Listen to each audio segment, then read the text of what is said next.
नमस्कार दोस्तों, आज का हमारा टॉपिक है एक दूसरे में बसे भगवान। हेडलाइन है आध्यात्मिक जागृति का एक पहलू अपनी उच्च शक्ति के बारे में एक नई समझ के द्वारा आता है, जिसे एक दूसरे एडिक्ट की रिकवरी को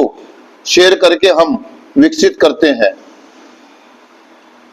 आगे दोस्तों, हमने लोगों को आमतौर से ये कहते हुए सुना है कि हम एक दूसरे में बसे भगवान के दर्शन अत्यधिक स्पष्ट तरीके से कर सकते हैं जब हम अपने 12वें कदम पर अमल करते हैं। तब हमें इस सत्य की मौजूदगी का आभास होता है। जब हम सुधार का संदेश दूसरे एडिक्टों तक ले जाते हैं, तब हम अपने से बड़ी एक शक्ति को महसूस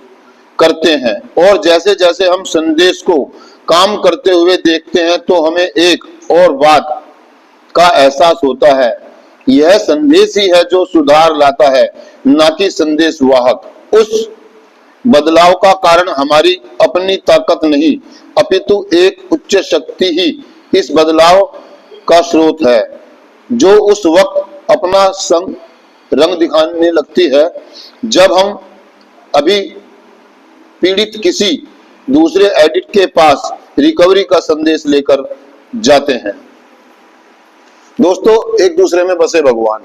मतलब वो ये कहना चाह रहा है कि हमारा नजरिया, हमारा दृष्टिकोण धीरे धीरे चेंज होता है। हमें चीजें बिल्कुल स्पष्ट दिखाई देने लगती है, क्लियर दिखाई देने लगती है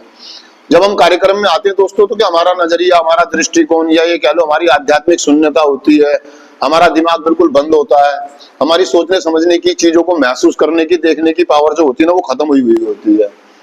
और यूजिंग की बात करो, जैसे कह रहे हैं एक दूसरे में बसे भगवान, तो ये मान लीजिए जब कोई आपकी मनोकामना पूरी कर दे बिना आपसे आपकी डिमांड किए, बिना शब्द बोले कोई आपकी मनोकामना पूरी करे, तो वो अंदर से जो भावनाएं आती है ना, एक फीलिंग आती है कि यार यही है भगवान। जैसे कि अभी मैं उदाहरण दे रहा था कि एक भाई को, कि मान लीजिए जब मैं बहुत ज्यादा टूटन में होता था, या जब मेरे पास नशे का कोई स्रोत नहीं होता था, कोई जुगाड़ नहीं होता था, और कोई सामने से कोई एक व्यक्ति पुड़िया या बोतल लेकर मेरे सामने आ जाए, तो मुझे वो भगवान सा दिखाई देता था कि बिना बात कहने उसने मेरी मनोकामना पूरी कर दी, और वो आके मुझे खुद कहे कि आओ मैं तुम्हें नशा कराता हूं। तो ऐसा लगता था जैसे भाई आज तो भगवान के दर्शन। बिल्कुल वैसे ही जब हम कार्यक्रम में आते हैं, शुरुआती दौर में हमारे साथ होता है क्या दोस्तों, कि हमें नहीं मालूम होता, लेकिन हम अपनी बड़ाइयां करने के लिए, डींगे हाँकने के लिए या हाय के लिए हम कार्यक्रम कर रहे होते हैं। हम शेयरिंग करते हैं लाप लपेट के, बड़े बड़े शब्दों में थोड़ी थोड़ी डींगे हाँक के या हंसी मजाक करके। हमें संदेश पहुंचाना नहीं आता होता है ना, बिल्कुल संदेश, कार्यक्रम का संदेश सामने वाले सुधरते हुए एडिक्ट को या